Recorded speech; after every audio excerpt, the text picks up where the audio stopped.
Que bom rever os irmãos. Graça e paz, queridos. É sempre um privilégio, né? É sempre um privilégio nós estarmos aqui compartilhando a palavra de Deus. E eu prestando atenção nas orações, né? Nos pedidos, no clamor, e me deu mais convicção ainda do que realmente o Senhor nos direcionou a compartilharmos nesta noite. Os irmãos sabem que, eu acredito que boa parte dos irmãos sabem que eu lido, não é, com alunos, eu trabalho em uma escola. E após a pandemia, queridos, tem sido assustador, né? A vida dos nossos adolescentes. Eu lido com crianças da faixa etária de 11 até adolescentes de 17 anos. E como tem sido desesperador para nós que estamos servos do Deus vivo, dentro de um contexto escolar, aonde a gente percebe que o Salmo 128, que é o que nós vamos estar ministrando, ele não tem sido tão eficaz na vida de muitas famílias, inclusive nas famílias conhecedoras da palavra de Deus. Nós estamos lidando com mais de 200 alunos, significa dar mais de 200 famílias, fora professores e famílias, né, colegas de trabalho ali. O maior investimento hoje de Satanás são 3 áreas específicas. Antes ele camuflava, mas agora não. É a família, a igreja e a escola. Ele conseguindo desequilibrar essas 3 áreas, esses 3 níveis, né, que fazem parte da sociedade, ele desestrutura totalmente a família. O Salmo 128, eu tenho vivenciado. Primeiro, assim, eu vivo essa palavra do Salmo 128 e ela tem sido constante, né, na minha vida. Eu tenho meditado ela diariamente, tenho tomado posse das promessas que está no Salmo 128. É tanto que quando, às vezes, eu preciso fazer algo que remete à minha saúde, e até os meus filhos ficam preocupados, eu digo, não se preocupem, ainda não é o tempo de Deus me chamar, porque existe uma promessa na minha vida em que eu verei os filhos dos meus filhos. Então, não fiquem tranquilos. E essa promessa é para todo aquele que crê, para nós, servos do Deus Altíssimo, não é? Então, você vai ver os filhos dos seus filhos e, quem sabe, os filhos dos seus filhos, até que a paz venha a Israel. Mas o Salmo 128, ele diz o seguinte: bem-aventurado é aquele que teme ao Senhor e anda nos seus caminhos. Do trabalho das tuas mãos comerás. Feliz será. E tudo te irá bem. Tua esposa, no interior da tua casa, será como videira frutífera. Teus filhos como rebentos de oliveira à roda da tua mesa. Eis que será abençoado o homem que teme ao Senhor. O Senhor te abençoe desde Sião, porque para que vejas a prosperidade de Jerusalém durante os dias da tua vida e veja os filhos dos teus filhos e a paz sobre Israel.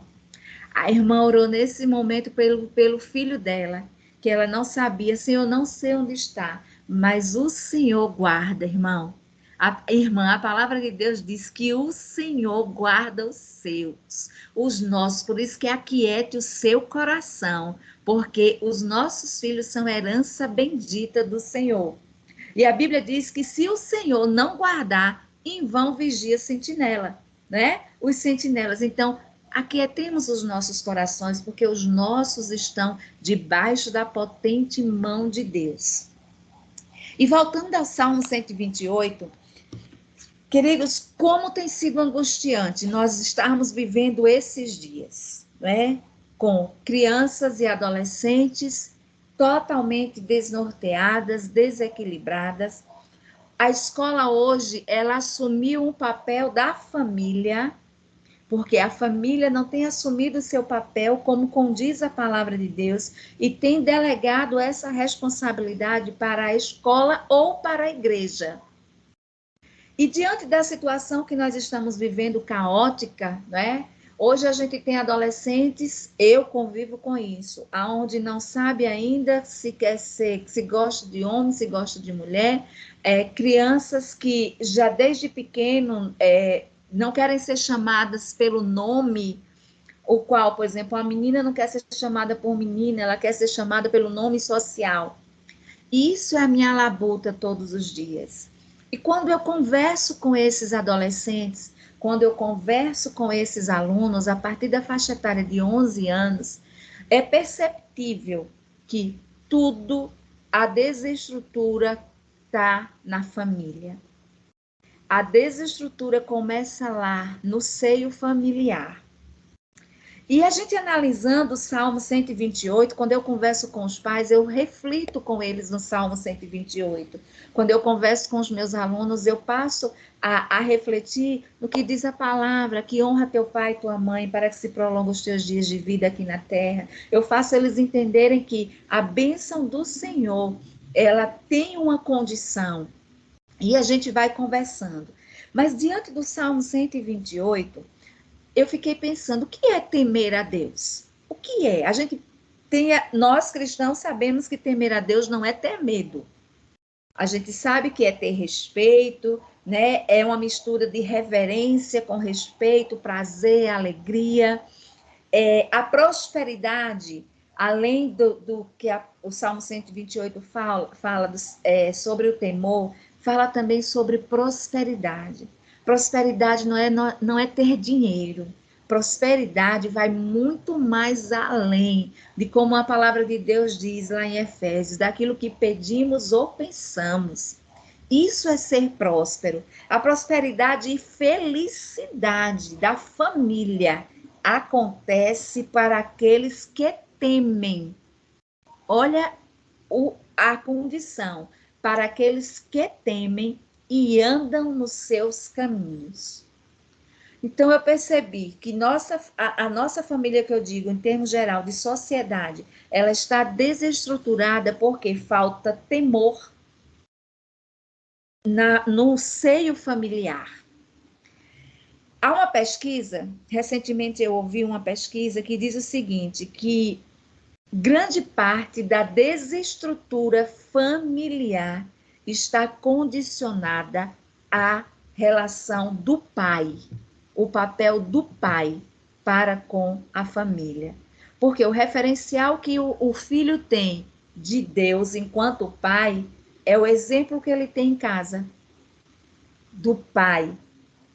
E aí, esse salmo, ele faz, né, nos traz uma alegoria.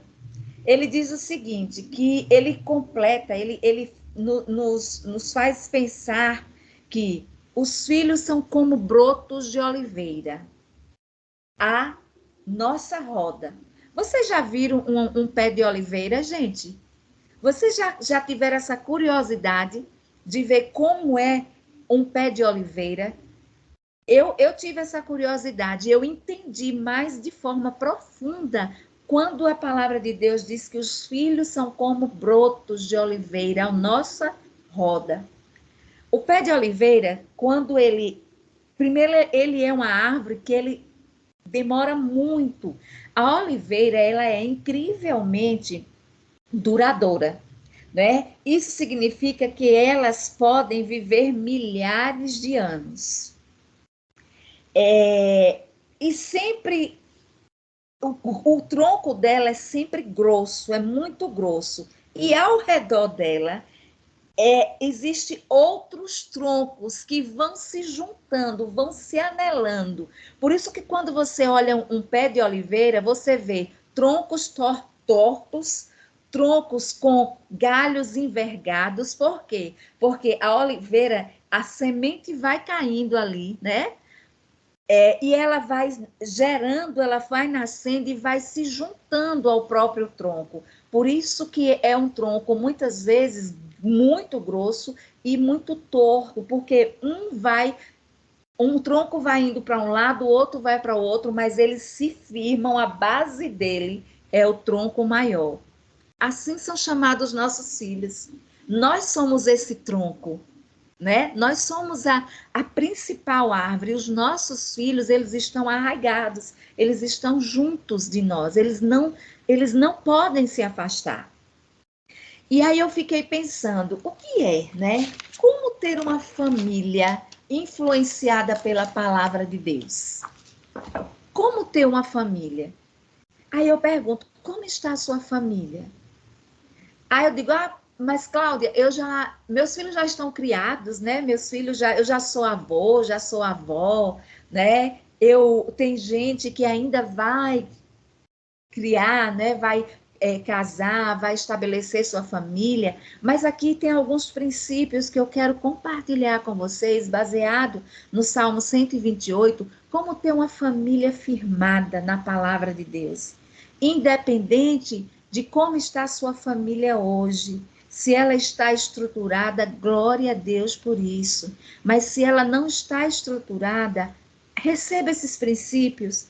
Talvez os seus filhos já estejam criados, mas vocês têm netos, né? Nós teremos netos. Quem já tem neto sabe.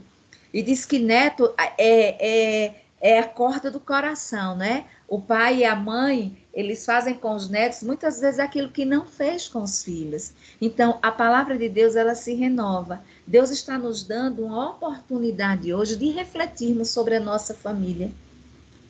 Como está a nossa família? E eu coloquei aqui algo que para mim é fundamental. Em 1 Timóteo 5:8, eu tomei como parâmetro. Depois que eu comecei a entender esse versículo na minha vida, eu tive um novo posicionamento no meio da minha família. 1 Timóteo 5:8 diz assim: se alguém não cuida dos seus parentes, e especialmente os da sua própria família, negou a fé e é pior do que o descrente. Traz a minha memória agora, eu trago a minha memória que eu já falei sobre esse versículo aqui na vigília. Porque ele é o meu manual de vida. A palavra de Deus mas esse versículo, o Salmo 128, 1 Timóteo 5, eu não quero viver um farisaísmo. Eu não quero ser um fariseu. A palavra de Deus diz que os fariseus, eles tinham grande conhecimento da palavra, mas eles não tinham a prática, a vivência da palavra de Deus. E tem uma frase que eu gosto muito, que eu ouvi de uma mulher de Deus. E ela disse assim: nossas palavras não terão forças se tiverem que brigar com as nossas ações. Nossas palavras não terão forças se tiverem que brigar com as nossas ações. Porque as nossas ações, queridos e queridas, refletem muito mais. Hoje tem muito filho de crente afastado da palavra, distante do Senhor, por conta das nossas ações, enquanto cristãos. Porque nós muitas vezes preferimos cuidar mais do outro, cuidar mais da casa do Senhor, cuidar mais das coisas de Deus, do que daquela responsabilidade que o Senhor nos deu, que é a família. A Bíblia é clara quando ela diz assim, que os nossos filhos estão sentados à nossa mesa. Vamos destrinchar um pouquinho o Salmo 128. O que a mesa representa em nossa vida? A mesa representa não só o alimento, ela também representa comunhão. Por isso que o Salmo 128 fala sobre isso, sobre mesa, porque representa não só o alimento diário, mas ela representa a comunhão. Boas partes dos ensinamentos de Jesus foram dados no momento de comunhão, no momento do partir do pão.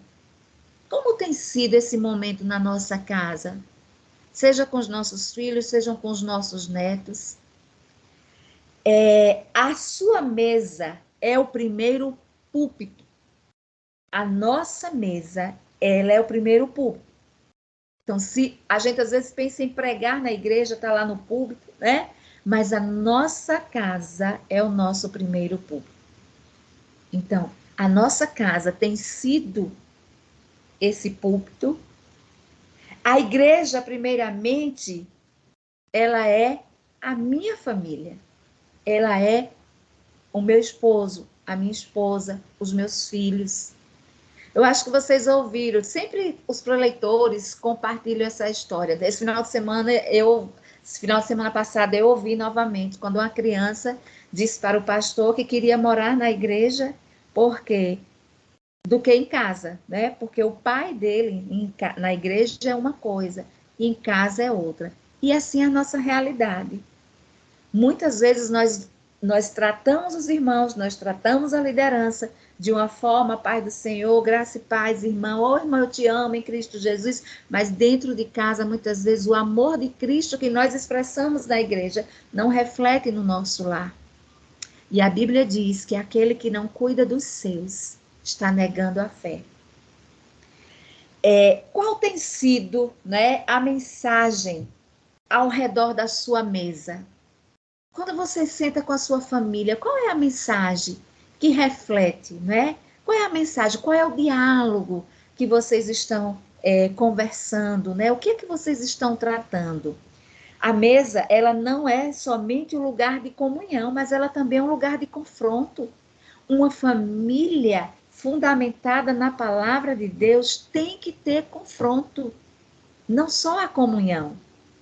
Então, não fique triste se no momento você está enfrentando algum confronto familiar. Não se desespere, porque o confronto leva ao amadurecimento e o amadurecimento leva ao crescimento. É um processo, né? Existem alguns hábitos que eu tenho praticado e eu tenho conversado com os pais, o qual eu convivo, né, no meu contexto, no meu campo missionário, que é a escola, e eu vou estar compartilhando aqui com vocês esses hábitos, né, que talvez você não consiga trabalhar todos, vivenciar todos, mas quando a gente escuta, a gente tem uma obrigação, aquilo que edifica, de passar adiante. E eu tenho compartilhado quando os pais, as famílias entram na sala a qual eu trabalho, e eles ficam desesperados, chorando, muitas crianças com transtorno de ansiedade, depressão, né, várias situações gritantes, e eu tenho compartilhado esses hábitos com eles, independente de religião. Esses hábitos aqui, ele independe é a conversa que eu tenho com eles, se a sua religião é A ou B, porque são princípios. Eu nunca esqueço e guardo no meu coração a palavra do pastor Luciano Subirá, quando ele nos disse: quando nós não obedecemos e cumprimos os princípios, lá na frente, esses princípios nos quebram. Porque tudo é uma questão de obediência. O primeiro princípio que eu compartilho e que eu tenho vivenciado, não só com os meus pais e alunos, né, mas com as pessoas a qual eu convivo. O primeiro princípio é disciplina, né, com amor e consistência. Disciplinar não é castigar, mas com amor e com consistência. Você não pode disciplinar hoje e amanhã você mudar de ideia. Você tem que ser consistente naquilo que você determina. Nunca passe a responsabilidade para o outro quando o seu filho, qualquer pessoa da sua esposa, o seu esposo, percebe que você tem autoridade. Não compartilhe a autoridade. Não terceirize a responsabilidade. A responsabilidade é sua. Discipline, seja consistente. Primeira dica. Segunda dica, assuma sua responsabilidade. Converse sobre todas as áreas. Não deixa para seus filhos ou pessoas aprenderem coisas lá fora. Você tem que ter cuidado até com que os seus filhos, seus netos, aprendem na escola e dentro da própria igreja. Dentro da própria igreja também. Não vamos tapar os olhos e dizer assim, a igreja não tem problema, a igreja é perfeita, não é. A gente tem que ter esse cuidado. O que é que nós estamos aprendendo? O que é que eles estão aprendendo? Na escola, com os amigos, dentro do nosso próprio contexto. Terceira dica é dividir as responsabilidades. Sabe por que é que tem muito hoje jovem preguiçoso, sendo mau funcionário, chega atrasado nos locais, não tem responsabilidade porque não foi gerada, não foi dada uma responsabilidade para eles na sua infância, na sua adolescência. Somos nós, às vezes, não sei quem esse menino puxou, não sei, eu tenho um exemplo vivo aqui em minha casa. Eu tenho 3 filhos, como vocês sabem, cada um tem um jeito diferente, cada um tem uma forma diferente. E eu percebo que algumas dificuldades em alguns filhos, né? Por exemplo, nenhum deles, a responsabilidade foi minha. Fui eu que muitas vezes não dividi responsabilidades dentro de casa.